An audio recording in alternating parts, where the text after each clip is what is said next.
প্রায় অনেকটাই রাত হয়েছে, আর এখন আমি এই কাজটা শুরু করলাম। কি আর করব, প্রতিবারই পুজোর আগে এরকমই চাপ আসে। তবে নিজের সৃষ্টির সম্পূর্ণতা দেখার আনন্দই আলাদা। তাই কষ্ট হলেও কাজটা শেষ করার একটা তীব্র ইচ্ছা থেকেই যায় মনে। এই শাড়িটার সবটাই কমপ্লিট প্রায়, শুধু এই ছোট ছোট মোটিভগুলোই বাকি ছিল। আজ শেষ হলো।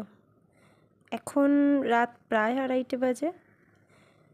সম্পূর্ণ শাড়ির ভিডিওটা খুব তাড়াতাড়িই দেব। তার আগে খানিকটা সময় তোমাদের সঙ্গেও ভাগ করে নিলাম। চলো এইবার ঘুমানো যাক। তবে তার আগে আমার ভিডিওটা দেখে তবেই কিন্তু ঘুমিও। আর যারা এখনও অবধি সাবস্ক্রাইব করোনি তারা কিন্তু করে দিও। ওকে, টাটা, গুড নাইট।